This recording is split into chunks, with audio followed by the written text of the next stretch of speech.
All right, Schneid's and other players only. We're going to shut the doors here. Now, hey, let's talk about showed the bump there. We did. We had Johnny Gaudreau on the other day. Sure did. And now we've got this guy, Dylan Larkin, coming on. So Team USA might get a nice little bump here in the World Great Championship. bump. I love seeing that as an American. Let's get all the Americans the bump. Well, we got a great American coming in here right now. So, hey, Larks, how you doing? Hey, take us through, getting prepared for the World Championships. Like, what does that look like since your season ended?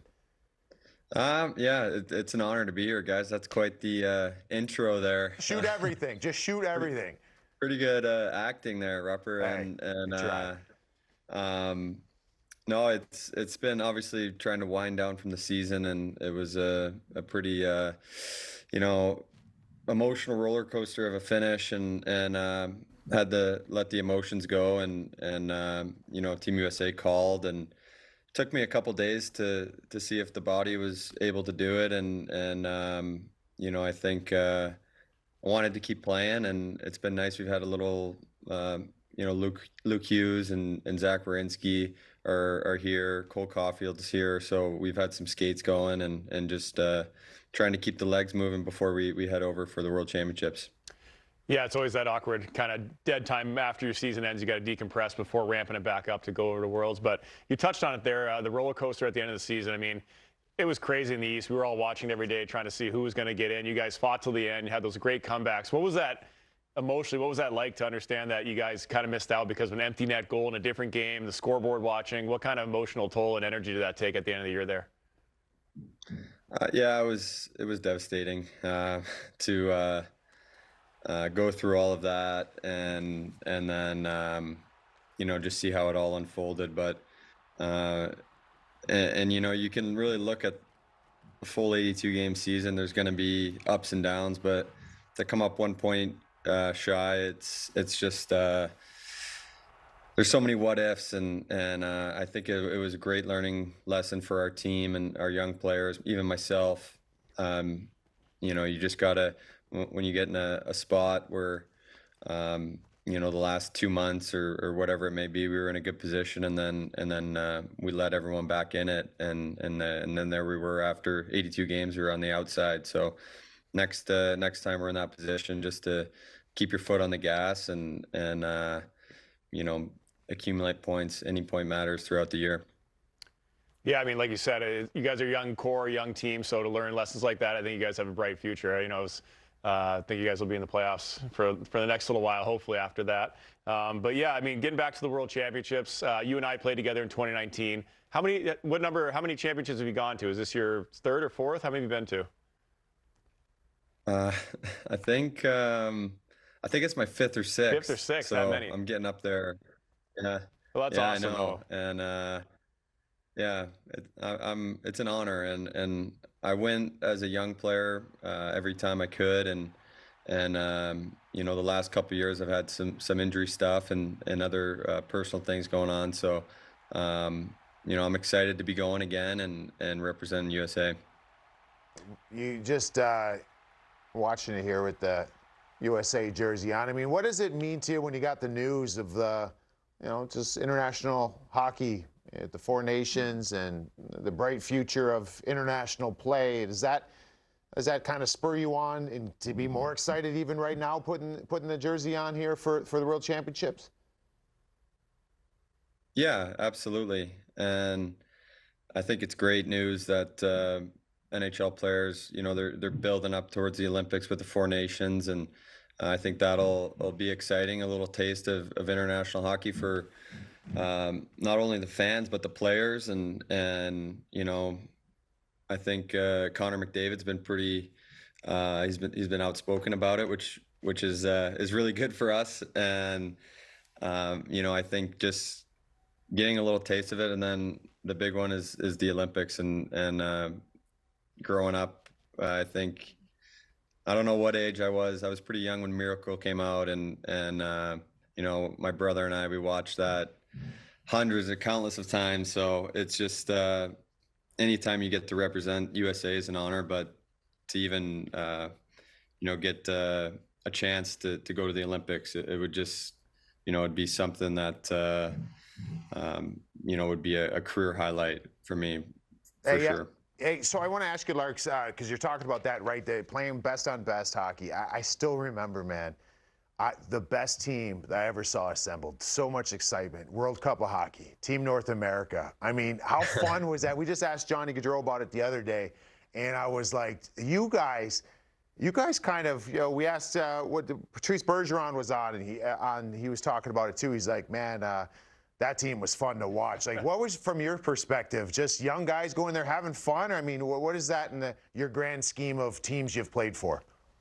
Yeah, look at that. I've never seen that before. Fresh face. You know what? I think you totally nailed it there. Like, just, I don't really think we played this first game against Finland, and I don't think we really realized how fast and how much skill was on the ice. We just kind of went out and played, and obviously knew the names on there, but kind of from that game, and then we played the Russians, and that was an exciting game, and the fans, kind of all hockey fans, because we weren't really we were U.S. and Canadian, or yeah, U.S. and Canadian. So it was, the fans really grabbed onto us, and I think it's something. I have the picture, the team picture in my house here, and just to look at the guys on that, it was really special, and I don't think we realized how special it was when we were there. But one of those things I'll always look back on and just remember how fun it was, and I'd seen a lot of popular guys, but getting to see Connor McDavid in Toronto off the ice, it was, the things he goes through is pretty amazing, and the attention he gets. But it was something else walking down the street with him in Toronto, that's for sure. Well, I was there in 2016 on Team USA, and I don't think we realized at the time, watching you guys, that this was the future of hockey. We had this kind of bigger, slower, tougher, older team, and you guys were just flying around the ice, and we're like, thank God we didn't play them. And like that you guys became the future of hockey in the way it's played. So I think that was our first real look at what the league was going to be today, I would say. So, but having said that, we were also at another event together, the 2016 All-Star Game. Take me to that, being a 19-year-old in your first All-Star game, winning the fastest skater competition. What was that like? Oh gosh, that was such a thrill. Really was, to be there. The funny thing, I guess, it's the All-Star Game, so they have the optional morning skate. One of my favorite stories of my career. It's very optional. Obviously, as in Nashville, I was a little bit younger, so I was there in the morning for the optional skate, and the only other guy that was there was Jaromir Jagr, and it was just the two of us on the ice and in the locker room before, and I got to, watch him prepare, even though it was for an All-Star game. He was there working out, doing his thing, and just to talk to him and spend about an hour, just us two, was pretty special. And as a 19-year-old, being around the superstars of the NHL and having guys like yourself talk to me and make me feel like I belong there was an unbelievable feeling. I don't know if I call myself a superstar, but I appreciate that. Thank you. You're there. You're there for a reason. Hey, when you're at whenever we're on this side of it, the All-Star Game, we always talk about, and there's different events that seem to be put in all the time, and the league's always trying to look to get better and better, and different vantage points for the All-Star Game. So I want to ask you this, because they ask us on air. Our producers want us to kind of talk about what we think. And I've always thought this, but I want to ask someone who's won the fastest skater. If they had some sort of, I don't know exactly what it looked like logistically, but if it was a fastest skater with the puck, like, does that change anything? Because I think you're one of the faster guys with the puck on your stick. You know what I mean? Like, Connor McDavid clearly is a different level when the puck's on his stick. Hughes now Jack Hughes. So, like, would you think it would open up a different kind of measurement as far as what some of these guys are at?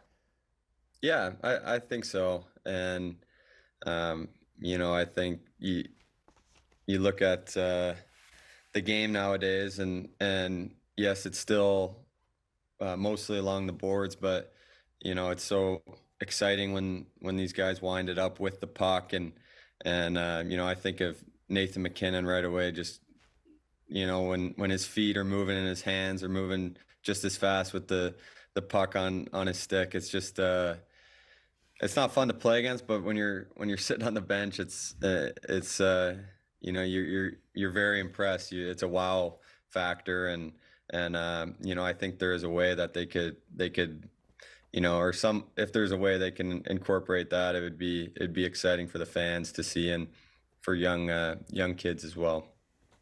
So I want to take a few of the things we've discussed and sort of bring it around to the present.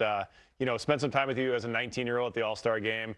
We played World Championships together in 2019. I think you were 23 at that point. And what surprised me, Rupper, was we had a veteran team. We had Patrick Kane, we had Ryan Suter, we had Alec Martinez. We had an older group. And as a 23-year-old, they named you one of the captains. And that kind of got my attention because I hadn't seen you in a while. I didn't know as much about you. And I was like, oh, wow, this young guy, you know, being named a captain in this team, that's a big deal. And then I saw it. I saw it in your play, the way you carried yourself, now being named captain of the Red Wings. What has that evolution been like for you? Have you worked on that? Has it just come naturally to you, or is it just because, you know, at a young age you sort of understood what it meant to be a leader and how to lead older guys than you?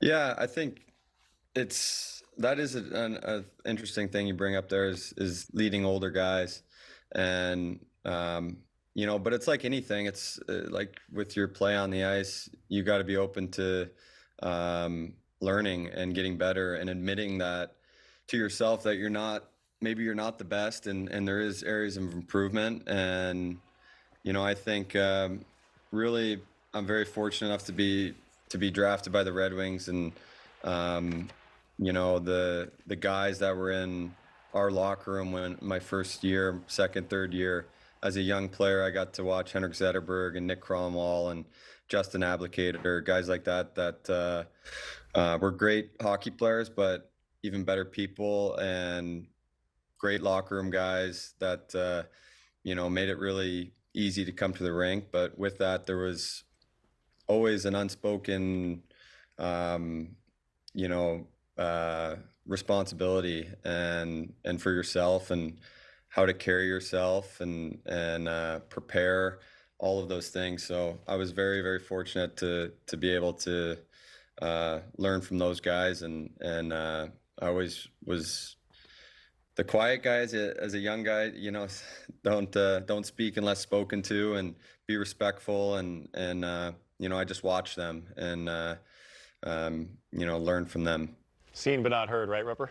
Yeah. Oh yeah, I was a big seen but not heard guy. Just try not to ruffle any feathers or make any waves at all. But you know, you're a little different situation. You gotta lead in one of the best players. I'll say this though. I'll pump your tires for a minute here, but please don't take this as an indictment of you coming in as a young player. But when you came in the league, I was like, tons of skill. You could see it right off the hop, right? But not just you, a lot of players nowadays. Like, it's a young league. You see a lot of skill. And then I want to see the will. And can that will get it and get up to the level of the skill? I feel like you've really established that the last couple of years, at least from us watching you from, you know, 20,000 feet. You know, where are you at inside your head? Like, we just watched it here, and unfortunately, like you mentioned before, you just came up a little bit short. I watched you almost will this team in, and you had a lot of great storylines. But is that an area that you've grown since you've come into the league? I think so. And, you know, I think even this the last 2 weeks or month of our season, you know, I was injured, and even before that, we were kind of fighting our team confidence, and then I got hurt at just a terrible time, and you know, I came back, and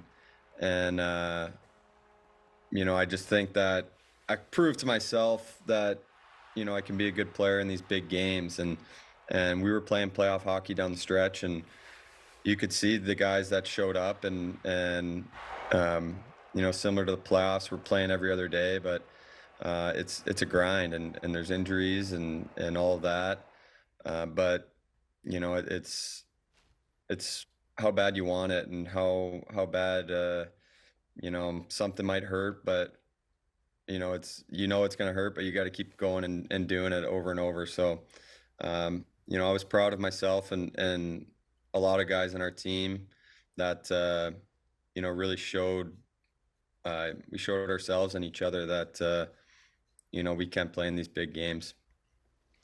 All right, Larks, great answer there. We got one little fun part we're going to end on the show here where we're going to show you some pictures and video, and it's we want to know what you were thinking. So different things here and there.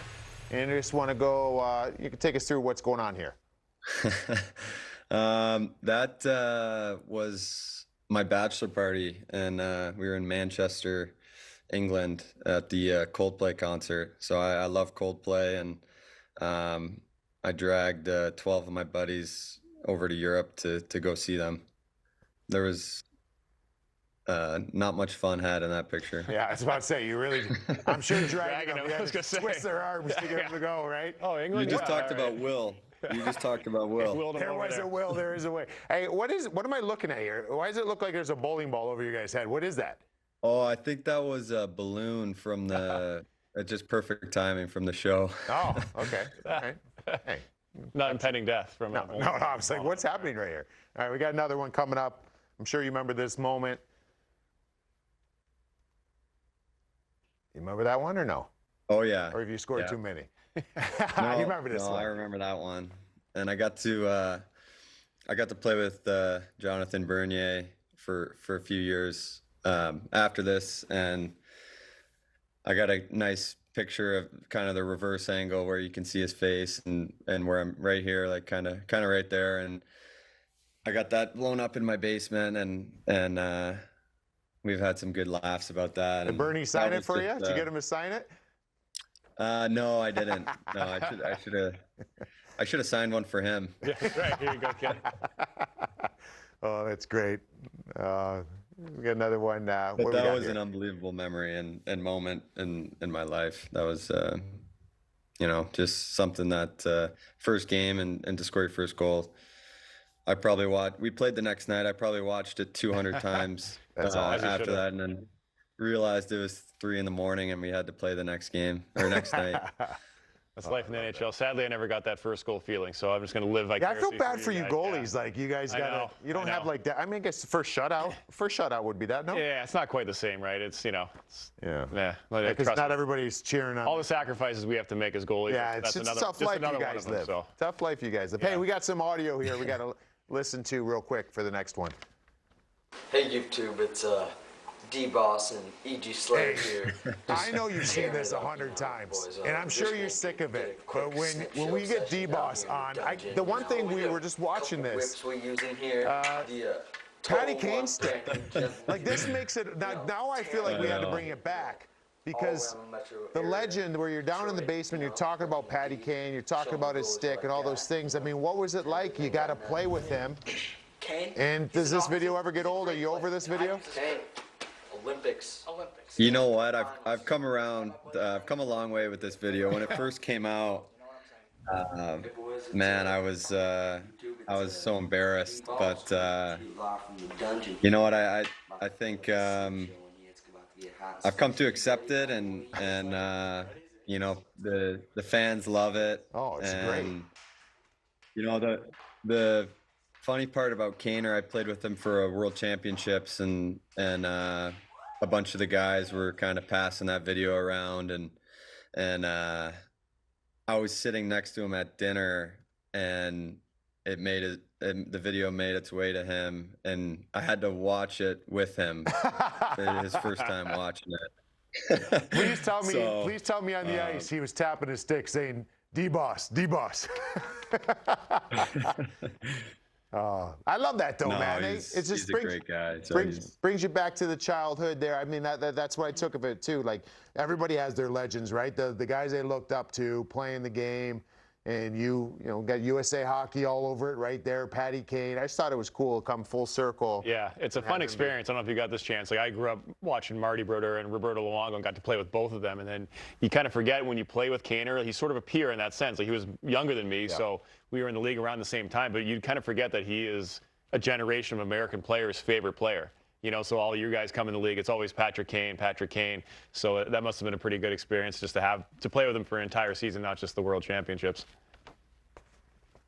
Yeah, absolutely. And, he brought a lot to our team, obviously, with what he can do on the ice. But I was so impressed with his demeanor and his, the time he came in, how much he cared, and how you know, he made every guy on the team feel like he was a teammate and you know, connected with him. So we had a lot of great moments as a team this year, and you know, that goal he scored in Chicago was just That was sick. that was one of the cooler nights of my career with you know, all the people that were there for Chelly, and you know, that was a great story. But to see Kaner kind of steal the show there at the end, it was unbelievable. That's like storybook stuff. So no, it was. It awesome. was storybook, yeah. Hey, I don't know how you are with remembering all your goals or not, but we had Patrice Bergeron on, and we asked how many goals he thought he scored on Schneider.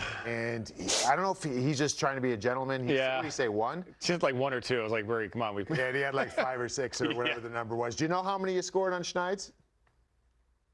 If you had to guess, put a number on it. No, I'd say 1. There's one, I think, that is, I think it was my first year, and a breakaway goal. Yeah, but went forehand, backhand, and just 5-holed out this wide and slipped it right in. He did the old nonchalant as a rookie backhand. I didn't know he was a young guy, so he was like, all right, where's this guy having his bag? And he came at me a million miles an hour and did the old open close, and I was like, whoop, and just tucked it right in. Not even 5, I was like, not even close. Oh, bit pretty hard on that one. Hey, what if you made that save though behind the back? But so what's the total, guys? Do we got it here? Is it 4, 5, 4? We got 4. There you go. Hey, that was a good shot. Oh yeah. All right.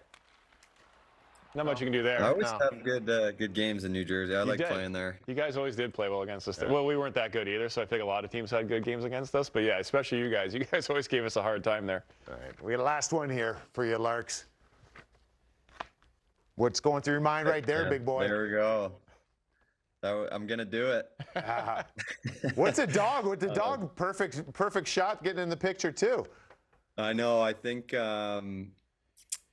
we walked down and no one was around, and that's our dog, Ellie, and she came down with us, which was perfect. But then I think she realized the camera people were there, so she was probably running up to see them, and you know, that was a great afternoon and a great evening. You know, got to ask my now wife to marry me. That was really special.